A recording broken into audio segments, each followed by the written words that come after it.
ધારી તાલુકાના ચલડા police station દ્વારા શાંતિ સમિતિની બેઠક યોજાઈ હતી। આગામી આવનાર ભીમ 11 તેમજ બકરી ઈદના તહેવારોને અનુલક્ષીને શાંતિ સમિતિની બેઠક યોજવામાં આવી છે। ચલડા પોલીસ સ્ટેશન ખાતે પીઆઈ જીઆર વસૈયા દ્વારા આગામી દિવસોમાં આવનારી ભીમ 11 તેમજ બકરી ઈદને અનુલક્ષીને શાંતિ સમિતિની મીટિંગનું આયોજન કરવામાં આવે છે, જેમાં ચલડા શહેરના રાજકીય, સામાજિક તેમજ વેપારીઓ, હિન્દુ તેમજ મુસ્લિમ સમાજના આગેવાનો, અગ્રણીઓ, પત્રકારો હાજર રહ્યા હતા। કાયદો અને વ્યવસ્થા સારી રીતે જળવાઈ રહે તે માટે પીઆઈએ જણાવ્યું હતું। કેસની ગુજરાતી સાથે બિપિન રાઠોડ ચલાલા। આજે દેવભૂમિ સંત ભૂમિ એવી અંશાવતાર શ્રી દાન મહારાજની તપોભૂમિ એવી ચલાલા પોલીસ સ્ટેશનને આંગણે આજે શાંતિ સમિતિનું બેઠક ચલાલા પોલીસ સ્ટેશનના પીઆઈ શ્રી વસૈયા સાહેબના અધ્યક્ષસ્થાને યોજાઈ હતી।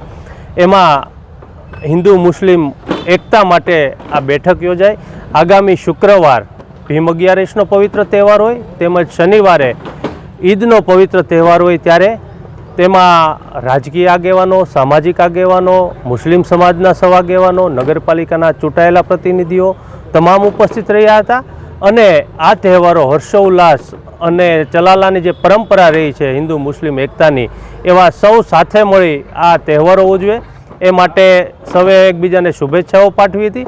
એમજ કોઈ અનિચ્છનીય બનાવ ન બને અને ભાઈચારાની ભાવના કાયમી માટે જળવાઈ રહે એ માટે પીઆઈ શ્રી વસૈયા સાહેબે સૂચનાઓ આપી હતી। આ બેઠકનું સંચાલન એએસઆઈ શ્રી ભગીરથભાઈ ધાદલ દ્વારા કરવામાં આવ્યું હતું અને અહીંયા મોટી સંખ્યામાં ઉપસ્થિત વેપારી મિત્રોએ પણ મુસ્લિમ બિરાદરોને એડવાન્સમાં પણ ઈદ મુબારકની શુભેચ્છાઓ આપી અને આ કાર્યક્રમ વર્ષોથી જે પરંપરા પ્રમાણે ચલાલામાં એકતાથી ઉજવાય છે એ જ રીતે ઉજવાય એ માટે સૌ બેસીને આયોજન પણ કર્યું હતું।